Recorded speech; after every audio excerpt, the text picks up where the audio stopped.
आजची जी स्पर्धा, धकाधकीचं जीवन, ताणतणाव यासाठी क्रियायोग हा बेस्ट उपाय आहे. 2010ला मला महाअवतार बाबाजींचं ब्रह्ममुहूर्तावर दर्शन झालेलं. ते म्हणाले की मला आजोबांनी पाठवलेलं आहे आणि आजोबा म्हणजे श्री स्वामी समर्थ. की आपल्या शास्त्रामध्ये ना प्रत्येक गोष्टीसाठी उपाय आहेत, पण आपल्याला ते माहीत नसतात. महिलांना पण मासिक पाळीमध्ये क्रियायोग केल्यानंतर असं काही परिणाम जाणवतो का? असं फक्त 2-3 मिनिटाची श्वास घेणं म्हणजे क्रिया नाही. क्रियायोग म्हटलं की एकच नाव सगळ्यांच्या तोंडासमोर किंवा डोळ्यासमोर येतं, ते म्हणजे महाअवतार बाबाजी. बाबाजींबद्दल सांगायचं तर ते खरंच म्हणजे मी असं मानते की ते अगदी प्रतिशिव आहेत. ते एक असे महात्म्य आहेत की जे संपूर्ण विश्वाला सांभाळत आहेत, विश्वाची काळजी घेत आहेत. आजोबा आहेत, स्वामी शंकर महाराज आहेत, बाबाजी आहेत, असेच अनेक असे आपले संत आणि महात्मे मिळून हे जग चालवत आहेत. जर का ते नसतील ना तर हे जग कधीच बुडेल. तुमचं आज्ञाचक्र उघडलेलं आहे, तुम्ही ह्या योगाचा प्रसार करा. बेडरूममधून बाहेर पडले आणि अचानक मी ट्रान्समध्ये गेले आणि मला हिमालय दिसला आणि त्याच्यामध्ये ठाकूरजी उभे आहेत, मी आहे. मी तर असंही ऐकलेलं आहे की त्यांना श्वसनही करायची गरज लागत नाही. गुरुपद म्हणजे नक्की काय? क्रियायोगाचा विश्वात प्रसार करण्यासाठी, दीक्षा देण्यासाठी तुला निवडलेला आहे. एखादी क्रिया किंवा एखादी मुद्रा आमच्या प्रेक्षकांना तुम्ही काही सांगू शकता का?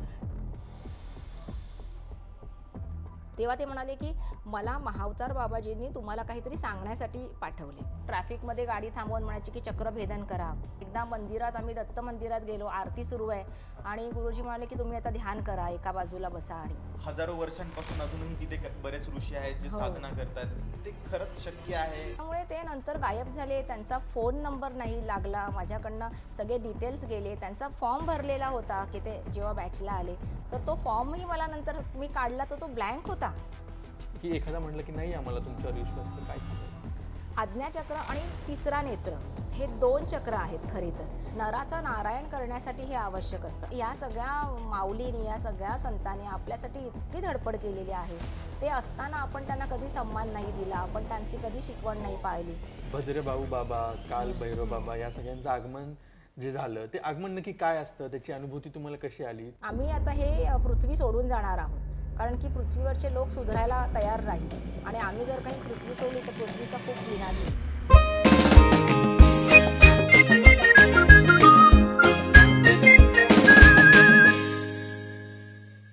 हाय, हॅलो, नमस्कार. अजब गजबच्या या नव्या पॉडकास्टमध्ये तुम्हा सर्वांचं मनापासून स्वागत आहे.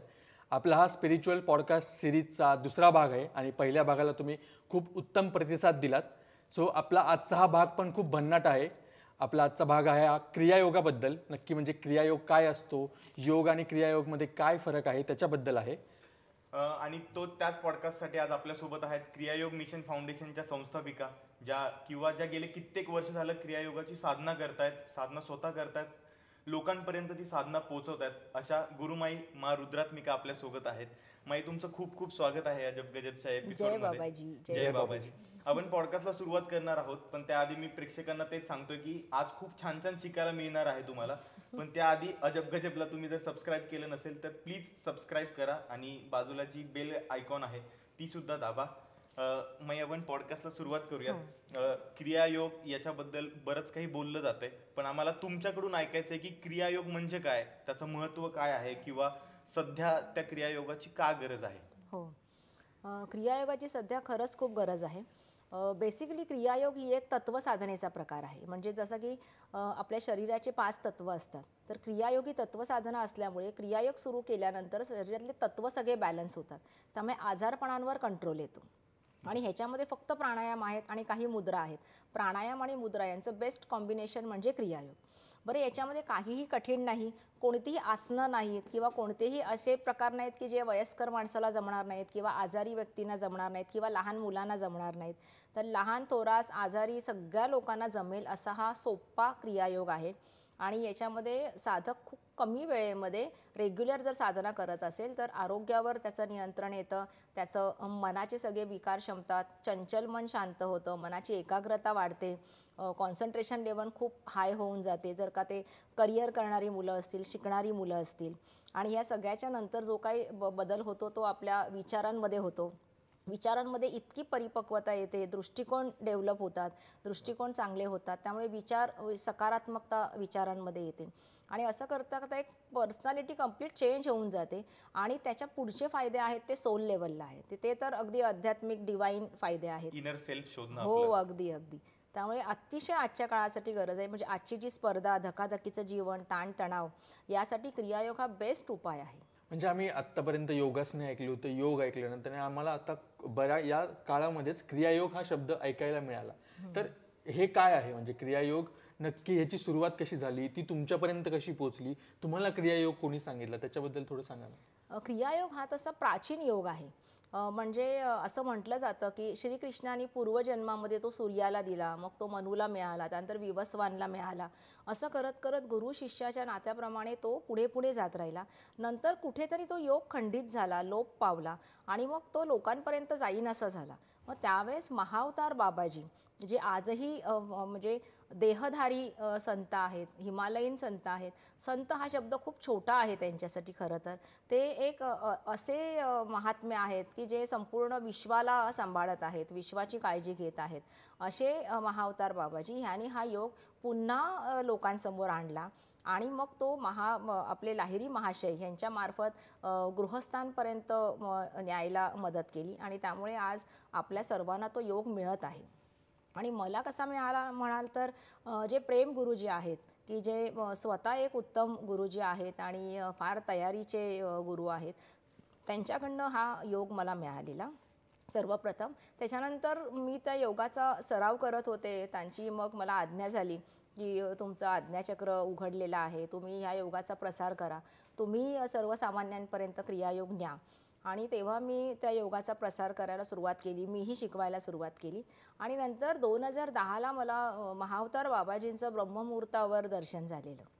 ते स्वप्नात होतं आणि मग त्यांनी मला ह्या योगाचं फार महत्त्व सांगितलं त्यावेळेस की हा योग का महत्त्वाचा आहे.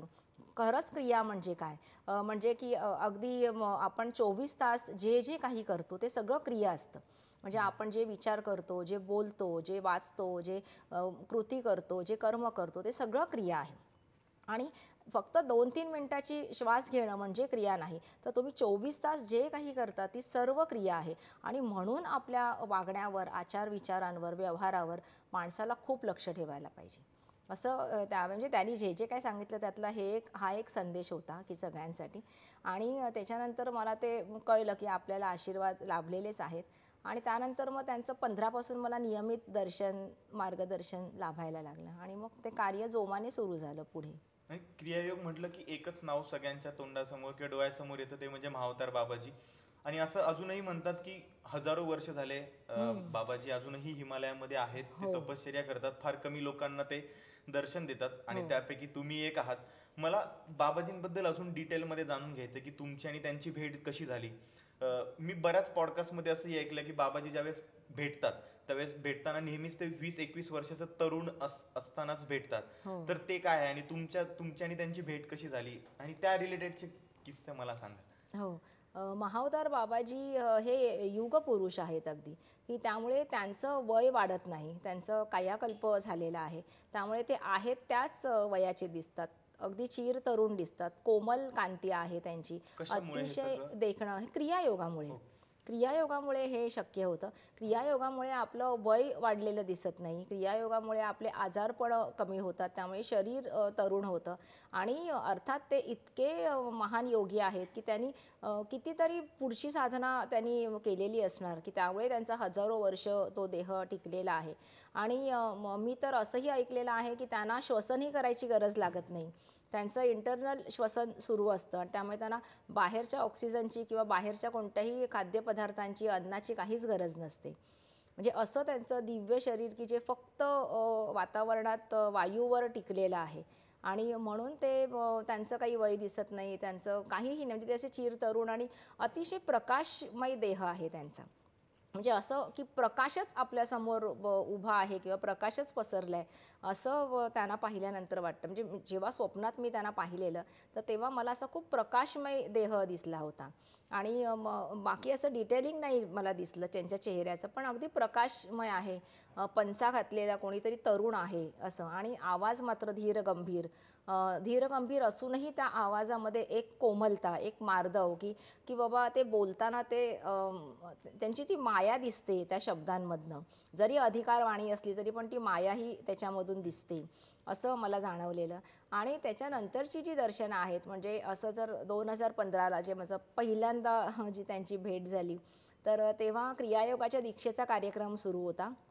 आणि त्याच्या आधी माझी अशी इच्छा होती, म्हणजे जेव्हा मला ध्यानामध्ये बरंच क्रियायोगाबद्दल सांगितलं गेलं. 2007ला मला ठाकूरांचंही दर्शन, म्हणजे रामकृष्ण परमहंसांचं दर्शन झालं होतं.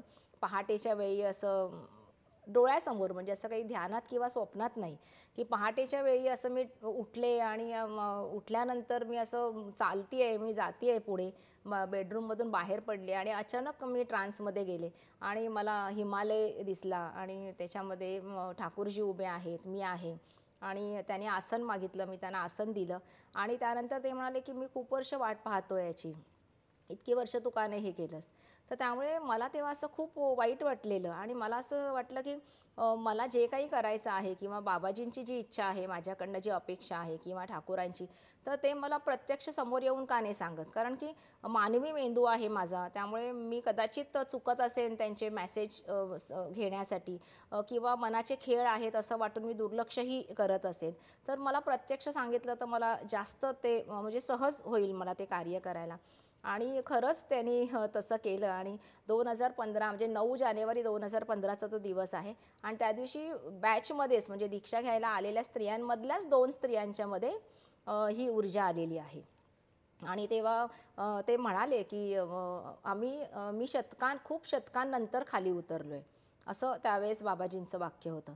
आणि ते म्हणाले की क्रियायोगाचा विश्वात प्रसार करण्यासाठी, दीक्षा देण्यासाठी तुला निवडलेला आहे, तुझी निवड केली आहे. तर तेव्हा तर मला खूप ऐकून भीती वाटली, की म्हणजे इतकं मोठं कार्य आणि आपण कसं करू शकतो.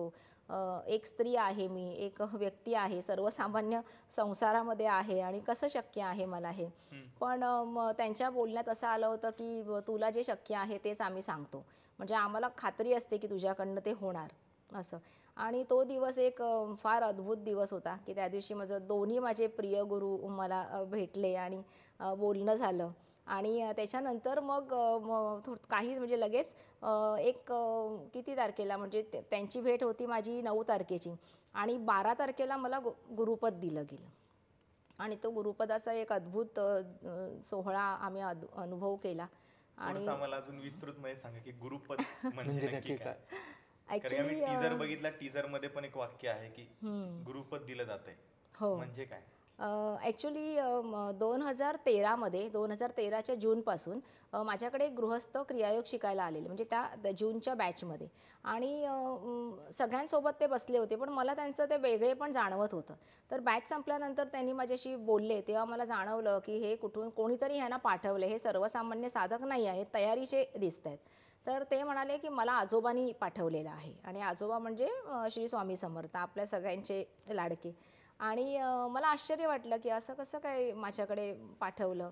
तर त्यांचं असं होतं की ते स्वतः खूप तयारीचे साधक होते, पण त्यांना काहीतरी एक आध्यात्मिक अडचण आली होती, आणि ती अडचण दूर करण्यासाठी त्यांना कुठेतरी जायचं होतं, आणि ते त्यांना माझ्याकडे पाठवलं गेलेलं. क्रियायोग शिकल्यानंतर त्यांची ती अडचण दूर झाली, त्यांची सगळी जी काय म्हणजे साधना होती ती पूर्ववत सुरू झाली. आणि त्यानंतर मग त्यांनी मला सांगितलं, म्हणजे ते पुन्हा त्यांची भेट झाली, तेव्हा ते म्हणाले की मला महाअवतार बाबाजींनी तुम्हाला काहीतरी सांगण्यासाठी पाठवले, तर माझं हे कार्य आहे ते तुमच्यामुळे होणार आहे, तर तुमची स्वीकृती आहे का. तर मी हो म्हणाले. तर ते म्हणाले की मला तुम्हाला काही हिमालयीन प्राणायाम, काही हिमालयीन क्रिया शिकवायच्या आहेत. तर मी म्हटलं की हो, माझी तयारी आहे. त्यानंतर 1.5 वर्ष आम्ही सलग भेटत होतो. म्हणजे इतकं आश्चर्य की तेही नोकरी करणारा सर्वसामान्य माणूस आहे, मीही आहे. त्यांची एक शिष्या, म्हणजे त्यांच्या ऑफिसमधलीच एक त्यांची कलिग, ती त्यांना गुरु मानायची, तीही असायची. आणि आम्ही तिघे दर शुक्रवारी भेटायचो नियमितपणे. त्यांनी मला भरपूर काही प्राणायाम शिकवले, सांगितले. मी ते भराभर करायची. त्यांनी मला एक एक वेगवेगळ्या साधना सांगितल्या, हे असं करून दाखवा, ते तसं करून दाखवा. अगदी कधी असं ट्रॅफिकमध्ये गाडी थांबवून म्हणायची की चक्रभेदन करा, आता तुम्ही ध्यान करा. एकदा मंदिरात आम्ही दत्त मंदिरात गेलो, आरती सुरू आहे आणि गुरुजी म्हणाले की तुम्ही आता ध्यान करा, एका बाजूला बसा. आणि मग त्या आरतीच्या गडबडीत आपण ध्यान करायचं, म्हणजे असं ते काही काही वेगळं सांगायचे मला आणि मी ते करायची. एकदा तर आम्ही एका असं पार्कमध्ये बसलो आणि बसल्यानंतर मला असं जाणवलं की खूप मच्छर मला चावत आहेत, म्हणजे असं अगदी अटॅकच झाला माझ्यावर असं. तर मी आपली ओढणीमध्ये हात घेते असं हे ते, पण काही मच्छर काही थांबत नाही आहेत. आणि मग तेवढ्यात ते आले आणि मला म्हणाले की त्रास होतोय ना, मच्छर चावत आहेत ना. म्हटलं हो पुष्कळच. तर ते म्हणाले की सांगा त्यांना प्रेमाने की मी साधना करते तर चावू नका मला. मी म्हटलं हो. तर मी असं म्हटलं की म्हटलं काय गं, नका ना चावू मला, मी साधना करते ना, थोडा वेळ बसा ना लांब. खरंच त्या मच्छर गेल्या बाजूला, म्हणजे एकही मच्छरने त्यानंतर मला त्रास नाही दिला आणि मी व्यवस्थितपणे साधना केली. म्हणजे मला इतकं आश्चर्य वाटलं की मच्छरसुद्धा आपले शब्द समजू शकते आणि तिला कळतं की बाबा हिला साधना करायची आणि आपण दूर जावी. म्हणजे डोक्यावर अशा घोंगावत होत्या त्याही निघून गेल्या सगळ्या. आणि मी पुढे जवळजवळ अर्धा पाऊण तास निवांतपणे बसून साधना करू शकली. म्हणजे असं खूप त्यांनी छान वेगवेगळे अनुभव दिले. आम्ही कधी गुफेत जायचो, नॅशनल पार्कच्या तिथे करायचो, अरण्यामध्ये आत जाऊन अगदी असे एकदम जंगलात जाऊन साधना करायचो आणि सगळ्याचे अनुभव खूप छान होते. आणि नंतर सडनली एक दिवस त्यांची ती शेवटची भेट ठरली, त्यानंतर ते मला भेटलेच नाहीत. आणि त्यानंतर लगेच म्हणजे 26 डिसेंबरची त्यांची शेवटची भेट झाली आणि लगेच 9 जानेवारी 15ला बाबाजी आणि ठाकूरांचं आगमन झालं. मग मी त्यांना विचारलं की मला ते गुरुजी नाही भेटत आहेत. तर ते म्हणाले की आता नाही भेटणार, तो झालं त्याचं काम, आता तो त्या समोरून गेला तरी तुला दिसणार नाही असं म्हणाले. आणि खरंच ती व्यक्ती मला, एकाच एरियात आम्ही राहतो, म्हणजे त्यांचंही म्हणजे ते असं म्हणालेले मला की मीही बोरिवलीत राहतो. मी काय त्यांचं घर वगैरे बघायला कधी गेली नाही, पण ते म्हणाले की मी बोरिवलीतच माझं वास्तव्य आहे असं म्हणाले. पण मला एक कळलं होतं की ते असे साधक आहेत की जे पडद्याच्या मागे राहून बाबाजींचं कार्य करतात. म्हणजे जसं मला लोकांसमोर यावं लागतं तसं त्यांना लोकांसमोर न येण्याचं बंधन असतं, की त्यांनी स्वतःची ओळख लपवावी, लोकांसमोर न यावं, असं त्यांचं कार्य होतं. तर त्याच्यामुळे ते नंतर गायब झाले. त्यांचा फोन नंबर नाही लागला, माझ्याकडनं सगळे डिटेल्स गेले. त्यांचा फॉर्म भरलेला होता की ते जेव्हा बॅचला आले, तर तो फॉर्मही मला नंतर मी काढला तर तो ब्लँक होता. म्हणजे मला इतकं आश्चर्य वाटलं की आपल्या साधकाने, व्हॉलेंटियर्सनी असा रिकामा फॉर्म कसा काय लावला असेल की फक्त त्याच्यावर नाव आहे, बाकी काहीच नाही आहे डिटेल्स, फोन नंबर, ॲड्रेस, हे ते वगैरे. असं झालं आणि ते मला परत नाही भेटले कधीच. आणि मग त्याच्यानंतर बाबाजी आणि ठाकूरांचं आगमन सुरू झालं. मग हिमालयात जाण्यासाठी सूचना आल्या मला. तर बाबाजींबद्दल सांगायचं तर ते खरंच म्हणजे मी असं मानते की ते अगदी प्रतिशिव आहेत जसं. आणि जसं त्यांचे गुरु बाबा भद्रबाहू, तर ते तर अगदी शिवसमान आहेत. आणि असं वाटतं की हे सगळं जग म्हणजे जसं की आजोबा आहेत, स्वामी शंकर महाराज आहेत, बाबाजी आहेत, असेच अनेक असे आपले संत आणि महात्मे मिळून हे जग चालवत आहेत. जर का ते नसतील ना तर हे जग कधीच बुडेल असं वाटतं. त्यामुळे त्यांची नितांत गरज आहे या सगळ्यांची आणि म्हणून हे सगळं सुरळीत चाललेलं आहे. तुम्ही आता आमच्या प्रेक्षकांना सांगताय की तुम्हाला महाअवतार बाबाजी भेटले किंवा स्वामी भेटले किंवा शंकर महाराज भेटले, पण आत्ता आमच्या सामान्य प्रेक्षकांना हे थोडंसं वेगळं वाटेल की हे तुम्ही सांगताय हे खोटं पण वाटू शकतं.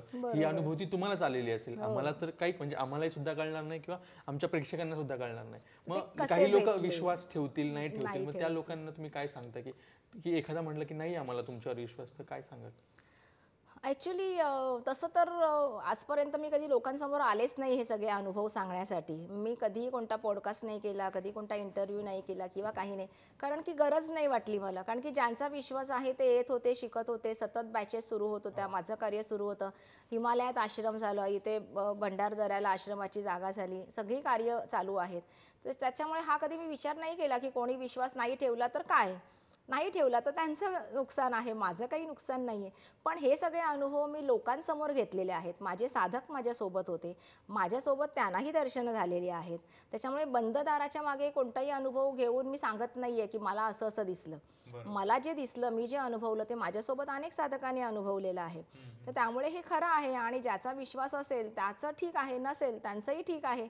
असा काही माझा आग्रह नाही की कोणी विश्वास ठेवलाच पाहिजे, पण ठेवला तर निश्चित त्यांना काहीतरी चांगलं मिळेल पुढे. आता मगाशी तुम्ही ज्यावेळेस बोलत होता त्यावेळेस तुम्ही आज्ञाचक्राबद्दल बोललात, तर थोडंसं आम्हाला, आता आमच्यासाठी ते जड आहे की तुम्हाला एक गृहस्थ भेटले आणि मग त्यांनी तुम्हाला सांगितलं की तुमचं आज्ञाचक्र खुलं झालं आहे, पण आमच्यासारख्यांना ते कळणं थोडंसं जड आहे. मग आम्हाला बरोबर. थोडक्यात फक्त ते 5 चक्र आणि ते ओपन होणं म्हणजे काय असतं नक्की, थोडक्यात हो, सांगा. म्हणजे आपल्या तशी शरीरामध्ये अनेक चक्र असतात, पण आपल्या पाठीच्या कण्यावर जी चक्र आहेत ना, त्यांना आपण गृहीत धरतो. तर त्याच्यापैकी मूलाधार चक्र सगळ्यात पहिलं असतं, नंतर स्वादिष्ठान असतं, मणिपूर असतं, त्यानंतर अनाहत असतं आणि त्यानंतर इथलं विशुद्धी चक्र असतं. हे 5 चक्र आपले पाठीच्या मणक्यावर येतात आणि त्याच्या पुढे जाऊन आज्ञाचक्र इथे मध्ये येतं. आता आज्ञाचक्रामध्ये हा खरं छान प्रश्न विचारला तू, मला आवडलं. आज्ञाचक्र आणि तिसरा नेत्र हे 2 चक्र आहेत खरे तर. पण बऱ्याच लोकांचा ह्यामध्ये गफलत होते. गफलत होते. बरं, बऱ्याच जाणकारांनी लिहितानाही तसंच लिहिलेलं आहे की आज्ञाचक्र आणि तिसरा नेत्र हा एकच आहे. पण मी ते सांगते की तसं एक नाही आहे. आज्ञाचक्र वेगळं आहे आणि तिसरा नेत्र हे हे दुसरं चक्र आहे. पण ते इतके जवळ आहेत ना की त्याचा जी अनुभूती आहे ती एकसारखी होते. आणि त्यामुळे असं वाटतं की आपला तिसरा नेत्र उघडलाय किंवा आपला आज्ञाचक्र उघडलाय. आज्ञाचक्र उघडण्यासाठी वेगळी साधनं आहे, तिसरा नेत्र उघडण्यासाठी वेगळी साधनं आहे. दोघांचे अनुभूती वेगवेगळी आहे साधना काळातली, आणि ते ओपन झाल्यानंतरचे जे काही आपल्याला ज्या काही सिद्धी म्हणा किंवा जे काही आपल्याला मध्ये जी काही जाण येते तीही वेगळी आहे. तर त्यामुळे हे आज्ञाचक्र म्हणजे आपलं आपण बरोबर इथे म्हणजे आपल्या भ्रूमध्याच्या तिथे हे आज्ञाचक्र येतं. म्हणजे त्याला भ्रूमध्य म्हणतो आपण. भ्रूमध्याच्या ह्या बाजूला आज्ञाचक्र असतं आणि जिथे आपण टिया लावतो नॉर्मली पटकन असा, तर तो टियाची जागा जी आहे ना ती आपलं तिसरा नेत्राची जागा आहे. आणि त्यामुळे आपण ह्याचा सन्मान करतो. म्हणजे आपण जो काही टिया लावतो, उदी लावतो, भस्म लावतो, तर आपण त्या जागेचं, त्या स्थानाचा आपण आदर करतो, रिस्पेक्ट करतो. आणि शिवाय आपण हे सगळे म्हणजे टिळा, गंध किंवा विभूती, भस्म हे लावल्यानंतर एक प्रोटेक्शन मिळतं. कारण की आपलं आज्ञाचक्र हे असं एक रिसिव्हर आहे की जो कोणतीही एनर्जी खेचत असतो. त्यामुळे जर का ती चुकीच्या जागी आपण गेलो आणि जर का त्या ठिकाणी जर आपल्याला काही त्रास झाला तर कदाचित त्या चक्राला काही त्रास उद्भवू शकतो. म्हणजे जर का त्या ठिकाणी आपण ती काळजी नाही घेतली, कारण की एकदा तुम्ही साधक झालात की तुम्ही खूप सेन्सिटिव्ह असता. म्हणजे जसं सफेद वस्त्र पटकन मळतं तसं साधकाला पटकन एखादा त्रास होऊ शकतो. म्हणजे असं लोकांना वाटतं की साधक म्हटलं की तयारीचे, मग कसे त्रास होणार, तर तसं नाही, हा गैरसमज आहे. साधक म्हटलं की तो तितकाच कोमल असतो, तितकाच सॉफ्ट असतो, त्याचं मन तितकंच हळवं असतं, त्याच्यामुळे त्याला त्रास होणं ही साहजिक आहे. तो इतका शुद्ध असतो की एखादी निगेटिव्हिटी पटकन त्याला एनर्जी पटकन त्याला अट्रॅक्ट होते, त्रास होतो हे जाणवतं. त्यामुळे आपलं आज्ञाचक्र जे आहे ना ते आपल्याला अतिशय सांभाळावं लागतं. एकदा का तुमचं आज्ञाचक्र व्यवस्थित पॉवरफुल ओपन झालं ना की तेच मग तुमचं सांभाळ करतं. पण जोपर्यंत तसं नाही आहे तोपर्यंत तुम्हाला आज्ञाचक्राची काळजी घेणं, म्हणजे तुम्ही साधना याच्यात असाल तर नॉर्मल माणसांना आज्ञाचक्रच माहीत नसतं, त्याची काय काळजी घ्यायची हेच माहीत नसतं, मग ते काय करणार नाहीत. पण साधकाला थोडंसं त्याच्यावर लक्ष ठेवायला पाहिजे.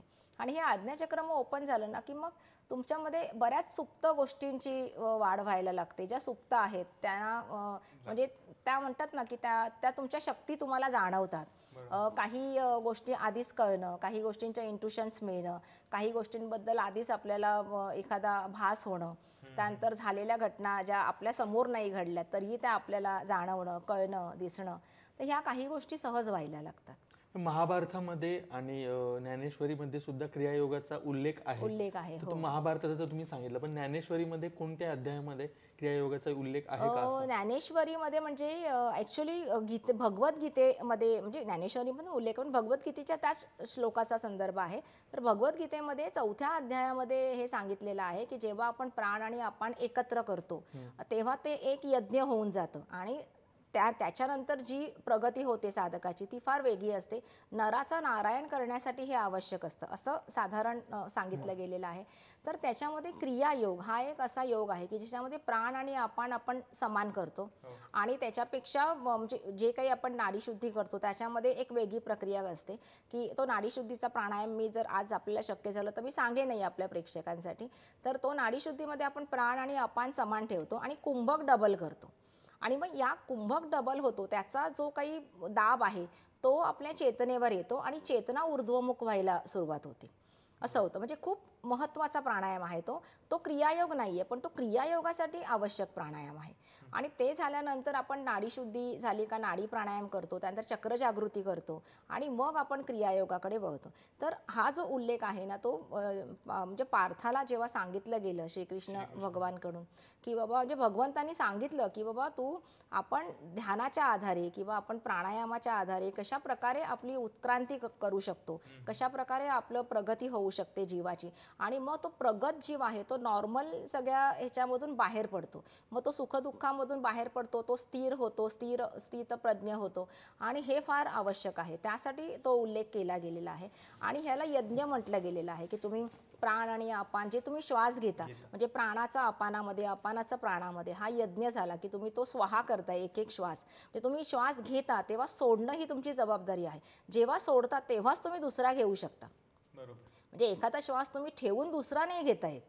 त्यामुळे तो सोडणार श्वास तेव्हाच आपण दुसरा घेतो. म्हणजे दिवसभरात आपण कधी लक्ष देत नाही की आपली कशी प्रक्रिया घडते, पण आपण एक श्वास सोडल्याशिवाय दुसरा घेता येत नाही. त्यामुळे तो एक प्रकारे यज्ञच आपण करत असतो की आपण तो आपला प्राण जो आहे तो स्वाहा करतोय. एकदा तुम्ही स्वाहा केलात की तो पुन्हा येत नाही आपल्याकडे. त्यामुळे तो तुमचा प्राण गेला, म्हणजे तो तुमचा श्वास गेला, ते तुमचं तेवढं आयुष्य संपलं. तर त्यामुळे तो एक प्रकारचा यज्ञ आहे आणि त्याच्यावर नियंत्रण येतं क्रियायोगाने. जेव्हा क्रियायोग आपण करतो तेव्हा हाच आपला श्वास जो आहे तो मंद होतो, शिथिल व्हायला लागतो आणि मग तो थोडा दीर्घ होतो आणि मग आपलं आयुष्य वाढतं. हा, पण आता हे जे क्रियायोग आहेत, आता याच्यामध्ये नक्की कोणकोणत्या क्रिया येतात, कशा काही वेगवेगळ्या क्रिया येतात याच्यामध्ये? त्याच्यामध्ये बऱ्याच क्रिया आहेत. म्हणजे महाअवतार बाबाजींनी स्वतः सांगितलेल्या बऱ्याच क्रिया आहेत. त्यानंतर आता जे काही कोणी नवीन गुरु येतात, म्हणजे जे काही पुढची ह्याच्याप्रमाणे येत असतील तर त्यांनी काही स्वतःच्या ॲड केल्या असतील. पण हिमालयन साधना त्याच्यामध्ये बरीच येते, हिमालयन प्राणायाम त्यात बरेच येतात आणि त्या अनुषंगाने त्या क्रिया येतात हिमालयन काही. त्यानंतर मी जे शिकवते त्याच्यामध्ये बेसिक क्रिया येते, ती बेसिक क्रियाच खूप ॲडव्हान्स आहे. त्याच्यानंतर एक ॲडव्हान्स क्रिया येते. त्यानंतर आपण चक्रांच्या काही क्रिया शिकवतो. त्याच्यानंतर ब्रह्मकोशमध्ये तत्वसाधना शिकवली जाते. त्यानंतर हिमालयन साधना, हिमालयन प्राणायाम शिकवले जातात. ते सगळं झालं की साधक हिमालयात जाऊन साधना करतात, हिमालयात बाबाजींच्या गुफेत ध्यान करतात, आपल्या गुफा आश्रममध्ये वास्तव्य करतात. आणि हे सगळं जेव्हा त्यांचं होतं, जेव्हा ते परिपक्व साधक होतात, तेव्हा मग त्यांचा पुढचा देवी साधनेचा प्रवास सुरू होतो. आणि मग यामध्ये देवी उपासना असतात, बीजमंत्रांची साधना असते, मंत्रांची साधना असते आणि हे करत करत कालभैरव साधना आणि पुढे जाऊन काली उपासनामध्ये प्रगत होता येतं आणि मग दशमहाविद्या मिळते त्या साधकांना. हे साधक खूप मोठा टप्पा आहे. खूप कमी साधक तिथपर्यंत पोचतात, पण बरेच साधक हिमालयापर्यंत नक्कीच येतात. साधक होण्यासाठी काय करावं लागतं? म्हणजे एखाद्या सामान्याला जर सगळं भौतिक सुख सोडून साधक व्हायचं, की आपलं काम करता करता तो साधक होऊ शकतो, की नक्की काही त्याला सोडण्याची आवश्यकता नाही. तो त्याचं जबाबदाऱ्या सांभाळून, त्याचं कामधंदा सांभाळून तो साधना करू शकतो. कारण साधनेला फार फार तर अर्धा तास वेळ लागतो. सकाळी अर्धा तास आणि संध्याकाळी अर्धा तास, ह्याच्यापेक्षा जास्त वेळ लागत नाही. त्यामुळे तुमचं काम, नोकरी, घरदार, तुमची फॅमिली, कुटुंब सगळं सांभाळून एवढा वेळ तर नक्कीच माणूस काढू शकतो. त्यामुळे एवढा वेळ काढून साधना करायची आणि ह्याचा सगळ्याचा आनंद घ्यायचा. आणि काही उदाहरणं आहेत का तुमच्याकडे की ज्यांना तुमच्याकडून क्रियायोग हजारो उदाहरणं आहेत की ज्यांनी क्रियायोग तुमच्याकडून शिकला, पण ते त्यांचं वैवाहिक जीवन असेल किंवा त्यांचं जॉब्स असतील ते सगळं करून? अगदी सगळेच ना. आता इथे जे माझे आता उपस्थित आहे तेही सगळे नोकरी धंदा करणारे आहेत. प्रत्येकाचा कोणाचा बिझनेस आहे, कोण नोकरी करतं, सगळ्यांची फॅमिली आहे, कुटुंब आहे, ते करतात. आणि तरुणांचं म्हणाल तर तरुणांचं इतकं छान अनुभव असतो की ते म्हणतात की आम्ही जेव्हा क्रियायोग शिकायला आलो तेव्हा असे फ्रस्ट्रेट होतो, कंटाळलेले होतो, जबाबदाऱ्या, नोकरी, ही सगळी स्पर्धा, आमचा ताणतणाव, झोप नाही, त्यानंतर बॉसची किटकिट असं होतं. पण क्रियायोगानंतर जे काही बदल झाले त्यानंतर आता आमचा परफॉर्मन्स खूप छान आहे, बॉस आता आमचा मित्र झालेला आहे, ऑफिसमध्ये आमचे सगळे फ्रेंड्स खूप चांगले झाले आहेत, कलिगची चांगली मैत्री झाली आहे. तर हे कसं काय? तर जी काही विचार करण्याची पद्धत बदलते ना क्रियायोगानंतर, कारण की ऑक्सिजन लेवल खूप वाढते, त्यामुळे मेंदूची क्षमता खूप वाढते, शारीरिक क्षमता तुमची खूप दुपटी तिपटीने वाढते. त्यानंतर तुमचं विचार करण्याची पद्धती, प्रोसेस खूप छान डेव्हलप होते, सामंजस्य वाढतं आणि त्यामुळे आरामात सगळ्यांचे संबंध सुधारतात. मग तुम्ही एकाच वेळेस 4 कामं इफिशियंटली करू शकता, कामात चुका होत नाहीत, तुम्ही वेगाने काम पूर्ण करू शकता. म्हणजे अगदी गृहिणी जरी असेल तरी गृहिणी सुद्धा ती तल्लख होते. मग ती किचनमध्ये असेल, ती अजून काही कामं करत, ती तिच्या कामातली ती एक डेव्हलपमेंट दिसते आणि नोकरी करणारा बिझनेस करणारा ह्यांच्यामधलाही तो फरक जाणवतो की ते आता पहिल्यापेक्षा जास्त क्षमतेने काम करतात, त्यांची प्रोडक्टिव्हिटी वाढलेली आहे हे दिसतं. आणि अशी तर सगळेच साधक माझे आहेत ते आता आधी कसे होते आणि आता कसे छान वाटतात, म्हणजे इवन रंगरूपही बदलतो. कारण की इतका ऑक्सिजन लेवल तुमची वाढली ना की तुमची स्किन छान होते, त्वचा तुमची चमकदार व्हायला लागते, डोळे छान व्हायला लागतात आणि त्यामुळे ते छान दिसतातही. म्हणजे सगळंच बदल क्रियायोगाने होतो. असं वाटतं की कायाकल्प व्हायला लागला की काय आपला, की आपण तरुण कसे काय दिसतो असं. तर त्यामुळे हे अगदी म्हणजे माझ्या कोणत्याही साधकांना विचारा तुम्ही, त्यांचे सगळ्यांचेच अनुभव खूप वेगळे असतील. एखादी क्रिया किंवा एखादी मुद्रा आमच्या प्रेक्षकांना तुम्ही काही सांगू शकता का, की ते घरात बसल्या बसल्या करू शकतात किंवा त्यांना याचा फायदा होऊ शकतो? हो, आपण नाडीशुद्धीचा प्राणायाम सांगू शकतो. तर म्हणजे त्यांना जसं वेळ काढून जर ते करतील तर नाडीशुद्धीचा प्राणायामाने खूप फरक पडतो. आणि नाडीशुद्धी होते म्हणजे काय की ती इनडायरेक्टली तुमच्या शरीराची शुद्धी व्हायला लागते. त्यामुळे शरीराची शुद्धी होते, मनाची बुद्धीची शुद्धी होते. म्हणजे आरामात नवीन चांगल्या गोष्टी तुम्ही शिकू शकता, करू शकता. म्हणजे जुनं काय आहे ते जर का निघालं तर नवीन भरपूर काही घेता येतं. त्याच्यामुळे एक आपण प्राणायाम सांगू शकतो निश्चित. सांगूयात. हो, तर आपण एक प्राणायाम शिकूया. अतिशय सोपा प्राणायाम आहे हा आणि याला आपण नाडीशुद्धीचा प्राणायाम म्हणतो. याच्यामध्ये आपण काय करतो की ही आहे एक विष्णू मुद्रा. हे आम्ही केलं तर चालेल? हो हो, अगदी. ही 2 बोटं इथे बंद केली आणि ही विष्णू मुद्रा. याच्याने आपला अवेअरनेस खूप छान वाढतो. म्हणजे ही 2 बोटं ह्या बेसला लागली पाहिजेत, आपल्या अंगठ्याच्या बेसला. बरोबर? हो. हां, तर ह्या मुद्रेने तुमचा अवेअरनेस वाढतो. म्हणजे आपण साधना करताना आपल्याला जो अवेअरनेस असायला पाहिजे तो आपला छान राहतो आणि आपल्याला बऱ्याच गोष्टींची जाण होते. म्हणजे आपण काय करतोय, आपण श्वास कसा घेतोय, आपला चुकत तर नाही आहे ना. इवन म्हणजे तुमच्यामध्ये इतका अवेअरनेस येतो की अगदी सकाळी उठल्यानंतर तुम्ही पहिलं पाणी प्याल ना तर ते कळतं की तुमचं कसं जाते. म्हणजे शरीराचं सुद्धा इतकं भान डेव्हलप होतं आपलं, असं होतं. तर त्यामुळे ही मुद्रा आपला अवेअरनेस वाढवते. याच्याने आपल्याला सर्वात पहिली उजवी नाकपुडी बंद करायची. बरोबर? आता डावी नाकपुडी आपली ओपन आहे. नेहमी प्राणायाम डाव्याच बाजूने सुरू करायचा असतो. बरोबर? कारण की तो डाव्या नाकपुडी जी आहे ती तुमच्या मनाचं संतुलन ठेवते, मनाला ती संबंधित असते आणि ती तुमच्या उजव्या मेंदूला जोडलेली असते की तुमचा उजवा मेंदू त्याच्यामुळे खूप तल्लख होतो आणि त्याचे खूप वेगळे बेनिफिट्स आहेत. त्यामुळे आपण ही नाकपुडी बंद केली. आता इथून आपण घेतोय श्वास, तो श्वास इतका लांब असला पाहिजे की तुम्ही मनातल्या मनात 1 2 3 4 एवढं बोलू शकाल.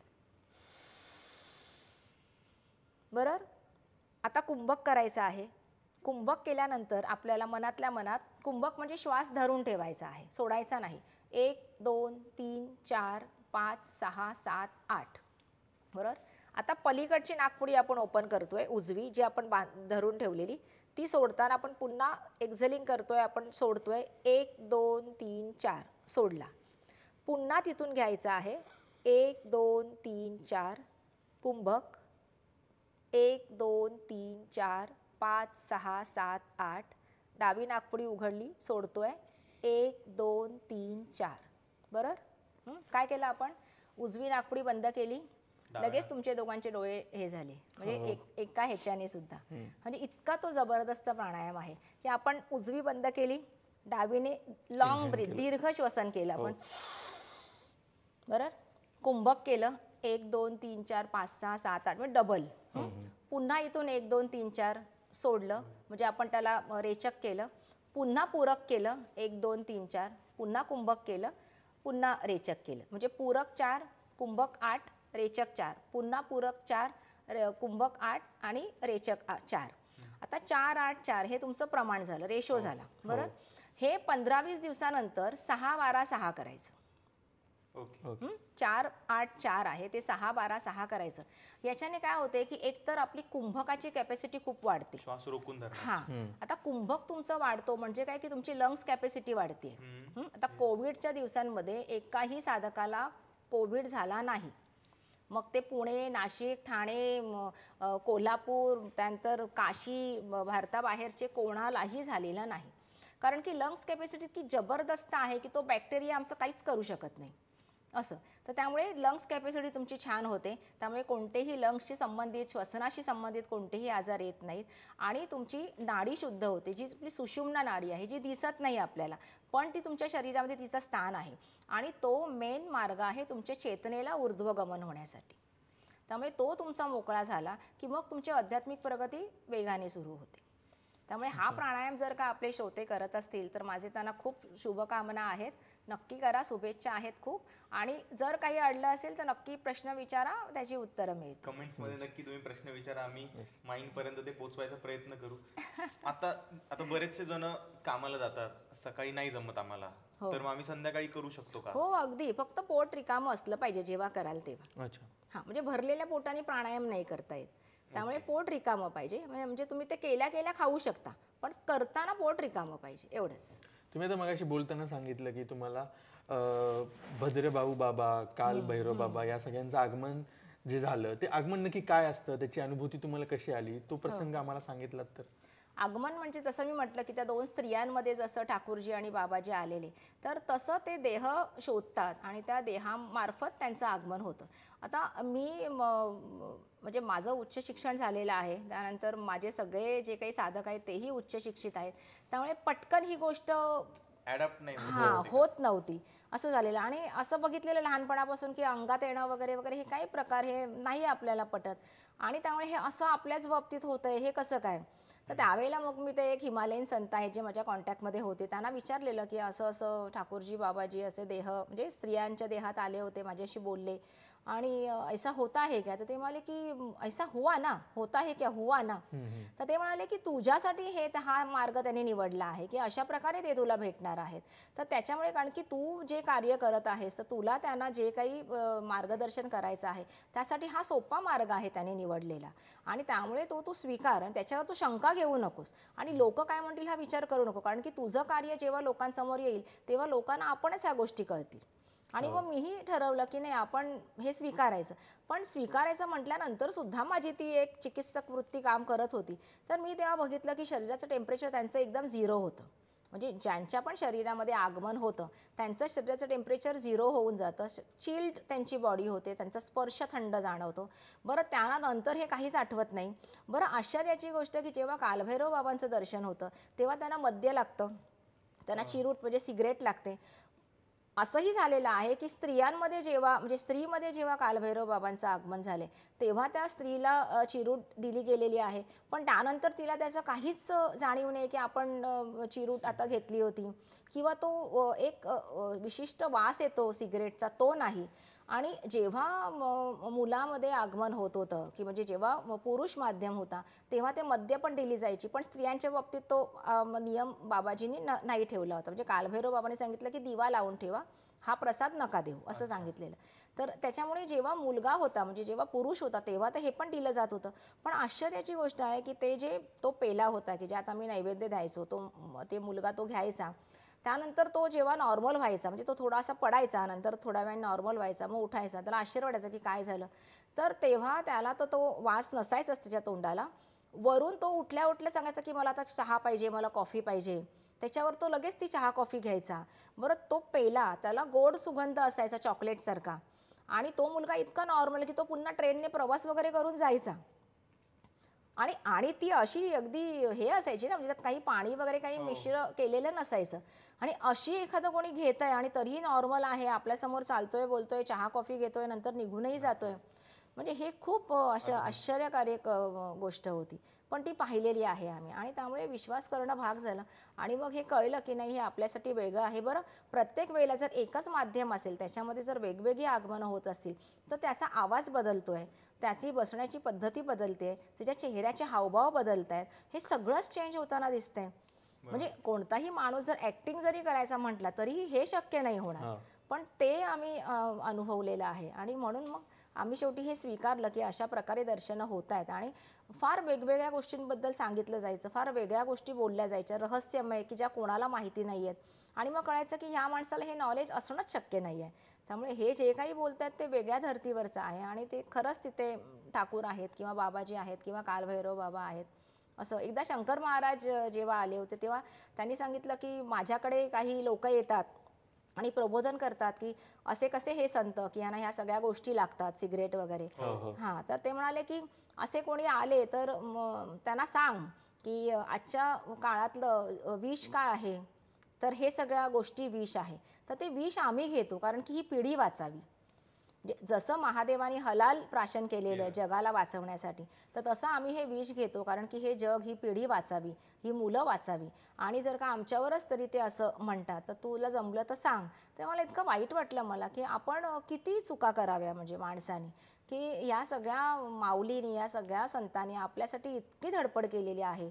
ते असताना आपण त्यांना कधी सन्मान नाही दिला, आपण त्यांची कधी शिकवण नाही पाळली, त्यांचा आदर नाही झाला, त्यांनी कोणी प्रेमाने 4 घास त्यांना खाऊ नाही दिले. अगदी साईबाबांनाच बघा ना, की किती त्रास दिला.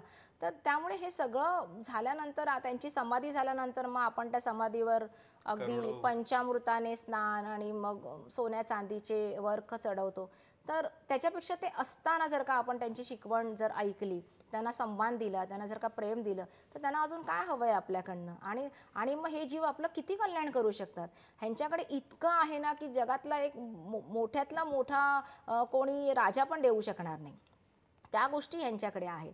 आणि म्हणजे आता म्हणजे मला आश्चर्य वाटतं, की यांना ह्यांची वृत्ती जी आहे ना, ती इतकी राजाची वृत्ती आहे, इतकी दिलदारी आहे ह्यांच्याकडे, की ती कोणत्या माणसाकडे नाही. पण आपण इतके करंटे आहोत, की त्यांच्याकडनं काही घेऊ शकत नाही. कारण की आपला स्वभाव आणि आपलं वागणं. शंकर महाराजांच्या बाबतीत बऱ्याचदा तो मुद्दा होतोच. हो, सिगरेट हो. आणि अगदी, की का अगदी. आम्ही सारखंच नैवेद्य म्हणून सिगरेट द्यायची त्यांना, हा होतोच बऱ्याचदा. तुम्ही स्वामींचं पण तुम्हाला दर्शन झालेलं आहे, त्याच्याबद्दल सांगा. हो, पण आता महाराजांचं तू म्हणालास तर सांगते, की ते कोणाकडे कधी सिगरेट मागायला गेलेत? कोणाकडे नाही गेले. माणसं जातात, ते आपल्या काहीतरी समस्या, अडचण घेऊन जातात होय. आणि चिरूट सिगरेट लावून, बाबा माझं हे काम करा, बाबा माझं ते काम करा. आणि तरीही आपण असं म्हणायचं, की ते त्यांना मी का देऊ? म्हणजे किती धूर्तपणा आहे हा आपला. त्याच्यामुळे हे म्हणजे खरंच चुकीचं आहे. आणि आपण हे समजायला पाहिजे, की या माऊली आपल्यासाठी खूप धडपडतात. देहात असताना धडपडल्या, देह सोडल्यावर पण धडपडत आहेत. त्यामुळे त्यांचा सन्मान करणं आणि त्यांना प्रेम देणं ह्याच्या व्यतिरिक्त आपण काहीही करू शकत नाही. आणि ते आपण भरभरून केलं पाहिजे. बस, बाकी मग आपलं कल्याण नक्कीच आहे. दुसरं काही नाही केलं तरी कल्याण निश्चित आहे. ह्यांचे आशीर्वादच आपल्याला सगळं काही मिळवून देतात. आणि आजोबा म्हणाल तर काय हो, ते प्रेमाचा सागरच आहेत ते. आणि त्यांचं मला दर्शन झालेलं ते गुरुपदाच्या दिवशी त्यांचं पहिलं दर्शन झालेलं. तेव्हा मला कळलं नाही, की कोण आलेत. कारण की इतकी मी भांबावलेली, की इतकी एका पाठोपाठ एक आगमनं होत आहेत. मला कळत नाही आहे, की कोण येतं आहे आणि काय. आणि त्यांनी सांगितलं, की माझ्या बाळाने मला ओळखलं असेल, मी आलो आहे ते. तर सांग बाळा मी कोण आहे. आणि मला काहीच सुचेना. बरं, त्यांची बसण्याची पद्धती तीच होती, तसाच तो मुलगा बसला होता. पण मला नाही ते कळलं, की मी म्हटलं मला नाही कळत आहे म्हणून. तर म्हणाले, की ठीक आहे मग जातो मी. म्हटलं नाही नाही थांबा ना, म्हटलं मी आठवते. तर ते म्हणाले, की तुझ्याकडे माझा एक साधक पाठवला होता ना, विसरलीस? आणि मला एकदम आठवलं, की ते गुरुजी जे आहे ते म्हणाले मला आजोबांनी पाठवलेलं. तर मी त्यांना म्हटलं आजोबा. आणि त्यांचा चेहरा इतका खुलला, इतके ते सुंदर हसले आणि इतके खुश झाले ओळखलं म्हणून. आणि मग त्याच्यानंतर मला म्हणाले, की आज महादेवाच्या आज्ञेने मी इथे आलेलो आहे. आज आमचं बाळ गुरुपद घेणार. आज आमच्यासाठी खूप मोठा दिवस आहे. आणि इथे आज खूप विभूती उपस्थित आहेत. सगळ्यांना देह धारण करणं शक्य नाही, पण तुला आशीर्वाद द्यायला मात्र सगळे आलेले आहेत. तेव्हा मला खरंच आश्चर्य वाटलं, की इतका महत्त्वपूर्ण तो सोहळा. आणि ह्याचं मला स्वतःला आधी महत्त्व नव्हतं, की मी नाही म्हणत होते गुरुपदासाठी. ती जबाबदारी मला नको होती. पण जेव्हा कळलं, की हे इतकं आवश्यक आहे, सगळेजण त्यासाठी आपली वाट बघतायत, मग त्यानंतर मी झोकून दिलेलं आहे. मग मी माझं सगळं सोडलं, फक्त आता मी गुरुमाई म्हणून आहे. म्हणजे आता मला तेच विचारायचं होतं, की तुम्ही तुमचं भौतिक संपन्न सगळं सोडलेलं आहे, की तुमचं वैवाहिक जीवन सुरू आहे, किंवा काय आहे? तुम्ही आता या सगळ्या गोष्टींकडे कसं पाहता? नाही, माझं तर जे गुरुपदानंतरच माझ्याकडे भगवा रंग आला. त्याच्यामुळे ते संन्यस्त जीवनच सुरू झालेलं आहे. आज मी जबाबदारी म्हणून आहे कुटुंबामध्ये, पण एक संन्यस्त जीवन जगत आहे. माझी जबाबदाऱ्या पूर्ण करत आहे. आणि माझा असं विश्वास आहे, की जबाबदाऱ्या टाकून पळून जाणं ह्याच्यामध्ये काही अर्थ नाही. आपली जबाबदारी पूर्ण केली पाहिजे. आणि मला कधी-कधी बाबा मस्करीत विचारतात, "कब निकलोगी? कब तक रहोगी? आश्रम तुम्हारी राह देख रहा है, हिमालय तुम्हारी राह देख रहा है." पण मी दोन्ही गोष्टी करते. मी बॅलन्स ठेवलेला आहे. मी हिमालयात दर 2 महिन्यांनी जाते, साधना करते, लोकांना भेटते. जे माझं कार्य आहे तिथलं ते पूर्ण करते, आश्रमात राहते. आणि इथे आल्यानंतर इथे भरपूर मुंबईत कामं आहेत, की क्रियायोगाच्या इतक्या दीक्षा असतात. इथून सगळं काम पाहिलं जातं. भंडारदऱ्याचं आश्रमाचं काम आहे, हिमालयाचं आहे. त्यामुळे इथून बऱ्याच गोष्टी आम्ही करत असतो. त्यामुळे मी तो बॅलन्स ठेवलेला आहे. आणि आयुष्याकडे मी तसंच पाहते आहे, की मला जबाबदाऱ्या पूर्ण करायच्या आहेत. आणि सगळ्यात पहिला माझी जबाबदारी माझं गुरुकार्य आहे. याबद्दल तुमचं कुटुंबीय काय म्हणतायत? काय म्हणाले? कुटुंबीय तर पहिल्यांदा नाराजच असणार. अर्थात कोणी असा वेगळा मार्ग निवडला की काही कोणी सहज तयार होत नाही. ती एक त्यावेळेची लढाई होती, ती झाली पूर्ण. आता मात्र सगळे खुश आहेत. आता जे काही होतंय ते सगळ्यांना आवडतंय आणि आता सगळ्यांचं मला सहकार्यही मिळतं आहे. आता सगळ्यांची मनं बदललेली आहेत. आता सगळ्यांचा मला सपोर्ट मिळतो आहे. ही सगळी कृपा. आणि गुरुमाई, तुम्ही म्हणालात की आपलं हिमालयामध्ये पण आश्रम आहे, तर तुम्ही तिथे जाऊन साधना करता. तर मला थोडंसं हिमालयाबद्दल, तिथल्या ऋषींबद्दल थोडक्यात जाणून घ्यायचं, की बऱ्याच जण असं म्हणतात की हजारो वर्षांपासून अजूनही तिथे बरेच ऋषी आहेत जे हो. साधना करतात. ते खरंच शक्य आहे आणि कशा पद्धतीने? हो, खरंच करतात. म्हणजे एकदा मी पारलौकिक ध्यान करत होते. म्हणजे परलोक साधना त्याला म्हटलं जातं, की ती 20 मिनिटाची असते आणि त्यामध्ये मग माझा प्रवास होतो, की मी काहीतरी कुठलं तरी जग वेगळं बघून येते.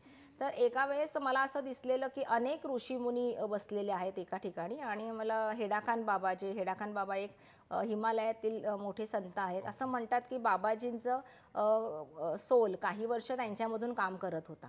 तर त्यामुळे असे ते हेडाखान बाबा, ज्यांचं हेडाखानला आश्रम आहे, तर म्हणजे हल्द्वानीच्या पुढे आहे ते. तर त्यांनी मला घेऊन गेलेले आणि मला सांगितलं की ह्या सगळ्यांचा आशीर्वाद घे. तर तेव्हा मी पाहिलं की सगळे ऋषीमुनी असे अगदी ध्यानस्थ बसलेले आहेत आणि काही त्यांची हालचाल नाही, अगदी असे स्थिर, अगदी मूर्तिवत झालेले आहेत. तर मी म्हटलं की एवढे सगळे स्थिर साधनेत असताना मी कसं काय त्यांचं नमस्कार करू, त्यांना डिस्टर्ब होईल. तर ते म्हणाले की नाही, नमस्कार करणं तुझं काम आहे, आशीर्वाद देणं त्यांचं काम आहे. आणि मी नमस्कार केला. एकाच वेळेस सगळ्यांनी डोळे उघडले, मला आशीर्वाद दिला. त्यानंतर एक अतिशय लहान मुलगा मला दिसला आणि अतिशय कोमल, सुंदर, अगदी असा तेजस्वी. आणि त्यांनी मला सांगितलं की आम्ही आता हे पृथ्वी सोडून जाणार आहोत. कारण की पृथ्वीवरचे लोक सुधारायला तयार नाहीत.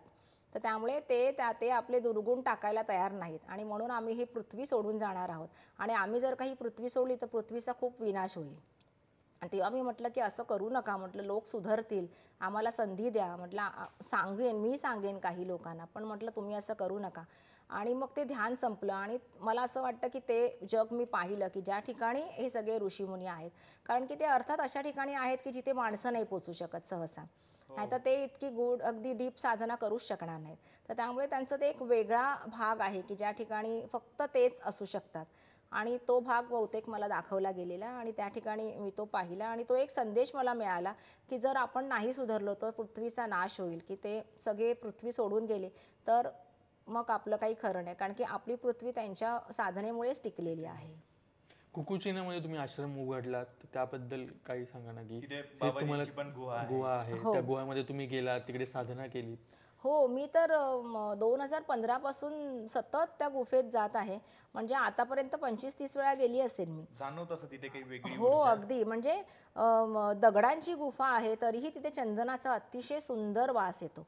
म्हणजे इतका सुंदर तो सुगंध असतो, की असं वाटतं, की आता चंदन लावून कोणीतरी आपल्या आसपास बसले किंवा कोणी अगदी ती कुपीच उलटलेली आहे इथे असं. आणि इतका सुगंध छान दरवळत असतो. भले पाऊस पडत असेल, आतमध्ये ओल असते, मग दगडं ओली झालेली असतात, सगळं. पण तरीही तो सुगंध असतो तिथे. आणि बाबाजींचं अस्तित्व जाणवतं तिथे. एकदा मी असेच गेली होती आणि गुफेच्या मी अशी बाजूलाच बसले आणि मला असं दर्शन झालं, कारण माझ्यासोबत माध्यम होताच. तर आगमन झालं आणि त्यांनी सांगितलं की मैं गुरुतत्व स्वरूप कणकण में बसा हूँ, असं त्यांनी सांगितलं. आणि हा मेसेज खूप मोठा होता सगळ्यांसाठी, की बाबाजींची गुफेत लोकांना असं वाटतं की फक्त गुफेतच बाबाजी आहेत, तर तसं नाही आहे. पूर्ण द्रोणागिरी पर्वतावर बाबाजींचा वास आहे आणि त्यामुळे ते प्रत्येक कणाकणात त्यांचं गुरुतत्व स्वरूपात ते आहेत आणि तिथे आपण साधना केली की नक्की त्यांचा लाभ होतो. आणि फार वेगळा अनुभव आहे त्या गुफेचा, त्या प्रवासाचा. आणि बरोबर गुफेतून खाली उतरलो की आपला आश्रम आहे आणि ह्या आश्रमाची जागाही खूप चमत्कारिक पद्धतीने घेतली गेली. मला सांगितलेलं की इथे आश्रम होणं आवश्यक आहे. आपल्याला जागेची नाही, जागेला आपली गरज आहे, असं सांगितलं गेलेलं. आणि त्यामुळे ती जागा घेतली गेली आणि घेतल्यानंतर ती डेव्हलप झाली 2022मध्ये आणि आता 3 वर्ष झाली ते आश्रम सुरू आहे. हिमालयामध्ये अजून एक आम्हाला असा अनुभव आलेला आहे की हेडाखान आश्रम किंवा आपला कुकुचिना किंवा उत्तराखंडामध्येच बरेचदा वणवा लागतो.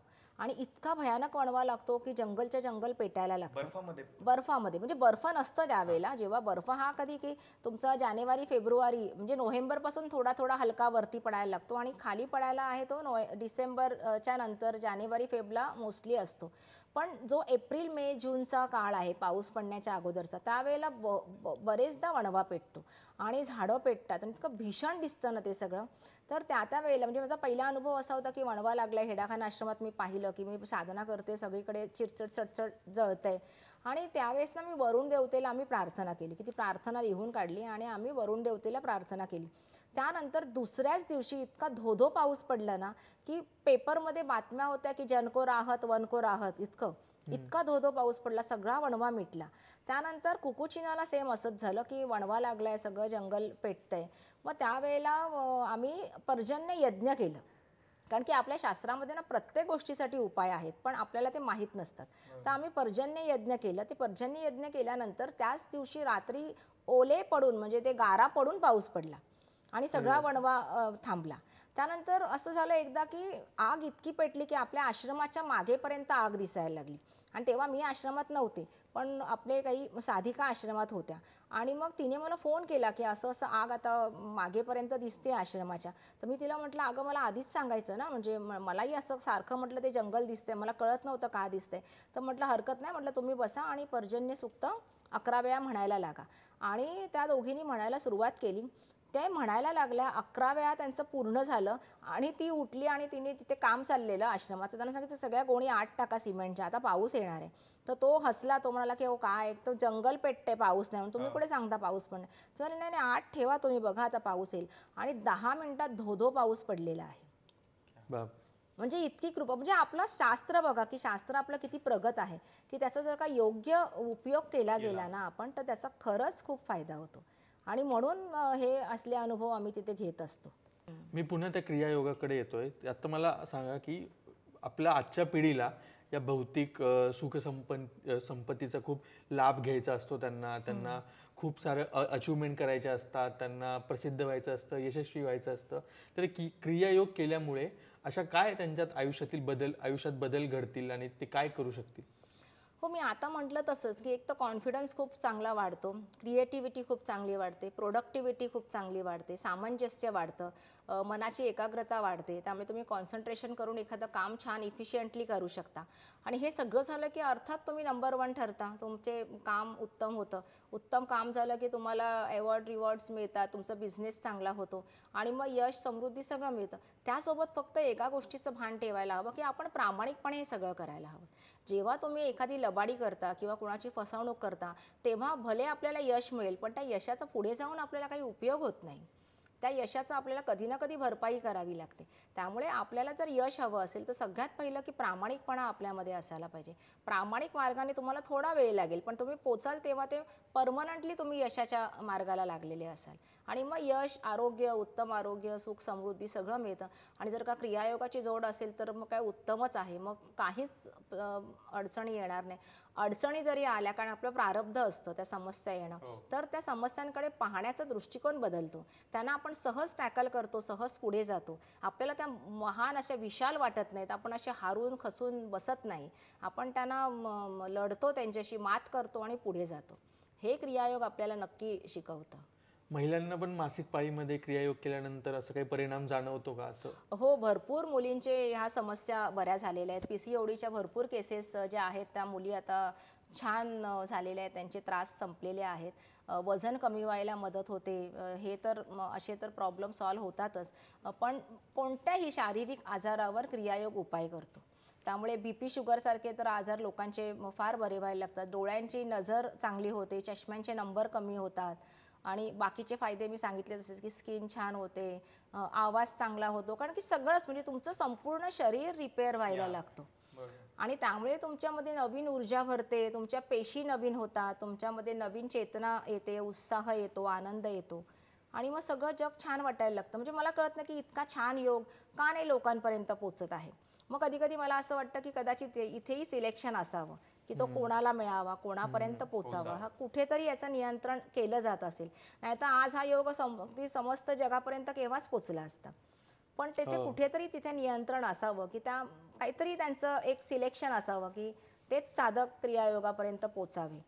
आणि तुम्ही हेच पोहोचवण्यासाठी, हा क्रियायोग पोहोचवण्यासाठी, बाबाजींचं कार्य पोहोचवण्यासाठी, तुमचं कार्य पोहोचवण्यासाठी फकीरियत नावाचा चित्रपट तुम्ही घेऊन येत आहे. तर ही चित्रपट का करावा असं वाटलं हा सगळा प्रसार करण्यासाठी? इतकी वर्ष साधना सुरू होती आणि तिथून प्रोड्युसर. मला अजिबात वाटला नाही करावासा.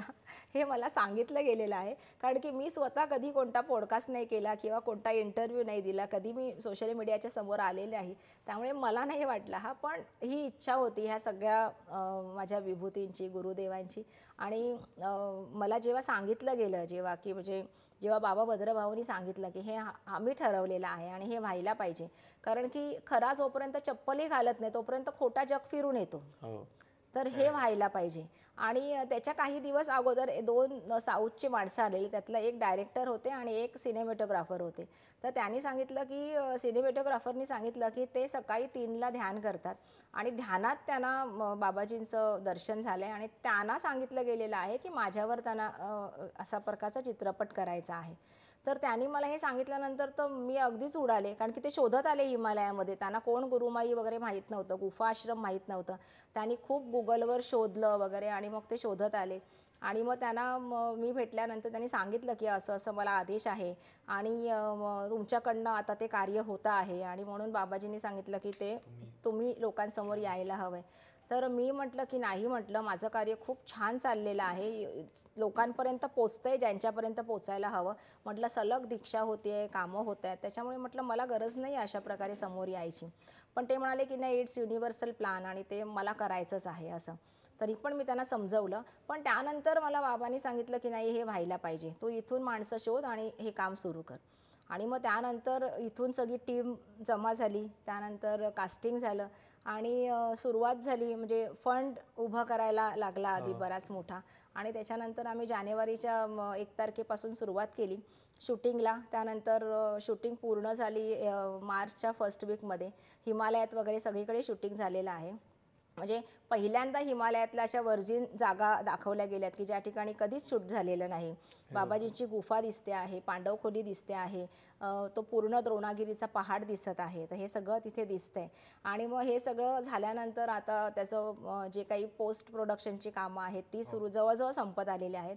आताच त्याचा टीझर रिलीज झालेला आहे. आणि आणि लोकांना पुष्कळ आवडलाय, लोकांनी खूप छान प्रतिसाद दिलाय त्याला. आणि 19 सप्टेंबरला तो सिनेमा येणार आहे. या सिनेमामध्ये आपल्याला बाबाजी पाहायला मिळतील, शंकर महाराज दिसतील, स्वामी समर्थ आजोबा दिसतील, त्यानंतर रामकृष्ण परमहंस दिसतील, अण्णाई माता दिसतील ज्या बाबाजींची बहीण आहेत. आणि अशा कालभैरव बाबांचं आगमन त्यात पाहता येईल, त्यांचं दर्शन घेता येईल. स्टोरी रिफ्लेक्ट झाली असं म्हणू शकतो आपण, ती स्टोरी आहे. काली माता दिसणार आहे. पण हे सगळं म्हणजे माझा बायोपिक नाही आहे. पण माझ्या आयुष्यातले असे काही प्रसंग की ज्याच्यामध्ये ह्या सगळ्यांचा उल्लेख आहे. आणि कशा प्रकारे मला त्या कार्य मिळालं, कशा प्रकारे ते कार्य पुढे जाते, कशा प्रकारे बाबाजींचं कार्य आहे, कसा क्रियायोगाचा प्रसार आवश्यक आहे आणि हे सगळं करताना कसा संघर्ष करावा लागलाय, कसा विरोध झालाय, कशा काही घटना रहस्यमय घडल्या की ज्यांची उकल होता होता फार मुश्किल झाली. तर असं सगळं गूढ रहस्यमय सगळं असं उत्कंठावर्धक असा तो चित्रपट आहे. आणि तो 19 सप्टेंबरला प्रेक्षकांच्या भेटीला येणार आहे. आणि माझी अगदी विनंती आहे की तो सर्वांनी थिएटरमध्ये जाऊन पाहावा. कारण की तिथे त्या डॉल्बी साऊंडमध्ये आणि त्या VFX ते सगळं पाहायला जो आनंद होईल की समोर प्रत्यक्ष बाबाजी दिसत आहेत, ठाकूर दिसत आहेत, आजोबा दिसत आहेत, तर तो आनंद खूप वेगळा असेल. आणि तो नक्कीच सगळ्यांनी घ्यावा. तुमचे अनुभवच इतके अलौकिक आहेत की ते आम्हाला सिनेमांमधून बघायला खरंच आवडेल. आणि 19 सप्टेंबरला येतोय सिनेमा फकीरियत. सो आपण सगळेजण थिएटरमध्ये जाऊन बघालच. आम्हाला पण खूप छान वाटलं आज, कारण की बऱ्याचशा गोष्टी आम्हालाही माहिती नव्हत्या क्रियायोगाबद्दल आणि त्या आम्हाला कळाल्या. खूप नवीन घेण्यासारखं होतं या पॉडकास्टमधून. लोकांना पण खूप आवडेल. तुम्हाला पॉडकास्ट आवडला असेल तर कमेंट्समध्ये आम्हाला सांगालच तुम्ही. तुम्हाला कसं वाटलं आमच्याशी गप्पा हो, मारून? अगदी छान. अगदी आपण घरी बसून गप्पा मारतोय असं वाटलं. मी थोडा वेळ विसरले की पॉडकास्ट सुरू आहे. खूप छान वाटलं, नक्कीच आवडलं मला. आणि खरंच खूप लोकांनी पाहावा. त्यातला नाडीशुद्धीचा प्राणायाम त्यांनी करावा आणि काही अडचण असेल तर त्यांनी कमेंट करून विचारावं, आपण त्याची उत्तरं देऊ. नक्कीच. तर तुम्हाला हा पॉडकास्ट आणि गुरुमाई तुम्हाला कशा वाटल्या आम्हाला कमेंट्समध्ये नक्की सांगा. हा पॉडकास्ट कसा वाटला ते पण आम्हाला सांगा. माईंनी शिकवलेला नाडी शुद्धीकरणाचा जो प्राणायाम आहे, योगा आपण ज्याला म्हणू, तो तुम्ही रोज करा. त्याचे जर काही तुम्हाला इफेक्ट जाणवले तर ते सुद्धा आम्हाला कमेंट्समध्ये नक्की सांगा. भेटूयात पुढच्या पॉडकास्टला. आणि अजब गजबला सबस्क्राईब करा. थँक्यू. जय बाबाजी. जय बाबा. अशा दिलखुलास गप्पांसाठी अजब गजबला सबस्क्राईब करा. लाईक, शेअर आणि कमेंट नक्की करा.